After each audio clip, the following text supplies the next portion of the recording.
Hey friends, happy Sunday. Today is Sunday, September 27th, and I'm actually coming to you from the upper room. This is the high school classroom, and they just finished a really cool remodel up here. So if you have a chance, take a peek. It's right across the hall from the 2nd and 3rd grade classroom and the 4th through 6th grade classroom, and they did an amazing job. So I thought I'd just come in here to do our lesson today. We are going to pick up where we left off in the big picture story of the Bible, and we are going to pick up in the book of Nehemiah. Again, if you remember, we were in Nehemiah, which is in the Old Testament. If you go to Psalms, which is that big book in the Old Testament, you just go backwards. So Nehemiah, go back to Job, Esther, Nehemiah. And so we're going to be in chapter 3, verse chapter 6. So Nehemiah went to Jerusalem to help the people rebuild the city walls. Remember, King Cyrus even gave him materials to help with this project. The people started working together to fix the walls that had burnt and the burnt down gates.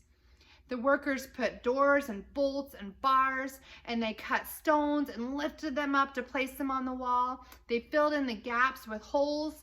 All around the city, the people were working side by side, and soon the wall was halfway built. Not everyone was happy, though, that the walls of Jerusalem were being rebuilt. Specifically, some men were very angry, a man named Sanballat and Tobiah, and they mocked the people. Sanballat would say, "What do these people think they are doing? These walls are just piles of trash and dirt. They can't be rebuilt." Nehemiah prayed. God's people kept working on the walls, and their enemies made plans to attack them and stop their work. God's people prayed and assigned men to guard the walls all day and all night. But they were discouraged. Our enemies are everywhere, they said. Nehemiah reminded the people that God was with them. Do not be afraid. God is great and powerful. Nehemiah said, "Be ready. If your enemies attack us, God will fight for us." Sanballat and Tobiah could threaten God's people, but they could not make God's people stop rebuilding. Sanballat and Tobiah were not in charge of rebuilding the wall. God was. So God's people went back to work. Some stood guard with weapons, and others worked on the walls. Some men worked with one hand and held a weapon in the other hand. I don't know, that's like patting your head and rubbing your tummy. Can you pat your head and rub your tummy? Can you build a wall with a sword in your hand? That seems really challenging. So they were always ready to fight just in case. Nehemiah was a wise and good leader of God's people. While they worked, he helped them solve many problems, and he did not give in to their enemies. The people worked very hard, and in just 52 days, the wall was complete. The gates were repaired, and the wall was restored. When all of Jerusalem's enemies heard the wall had been rebuilt, they were afraid because they knew God was with his people. I don't know if you guys realize what it would take to rebuild the walls of Jerusalem and how amazing it was that it happened in only 52 days. You see, this wall that they built in 52 days was eventually destroyed after Jesus died and rose again in about 70 AD. That wall was destroyed by the Romans, and it wasn't rebuilt again until about 1200 AD, which is, probably almost 2,000 years, a little under 2,000 years after this. And so technology had increased. You would think it would take them less time to rebuild the wall that much later. How long do you think it took them? A year? 2 years? How about 4 years? It took them 4 years to rebuild the wall that it took these Israelites to rebuild in 52 days. That's because God was with them.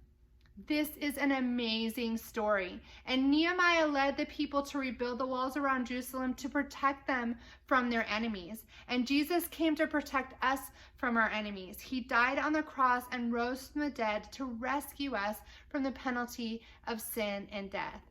God is great and God is powerful. The God who could allow his people to rebuild these massive walls in 52 days instead of 4 years is the God who protects us from our enemies, and we can trust him.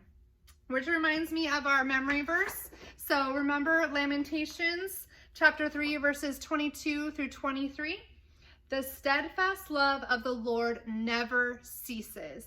His mercies never come to an end. They are new every morning. Great is your faithfulness. So I hope you guys take this to memory, put it in your mind and in your heart so that we remember how much our God loves us and it never ceases.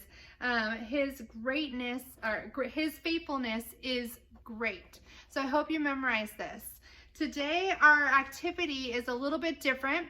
It is something that I hope that you do as a family. So if you remember, the Israelites had to work side by side in order to make this happen in 52 days. They couldn't do it by themselves. And it took strategy, and it took prayer, and it took time to make this happen. So our activity today is that what I want you guys to do is I want you guys to take your whole family, and I want you guys to stand in a circle. Let me get my little lesson here. Okay, I want you guys to stand in a circle and put your hands into the center of the circle.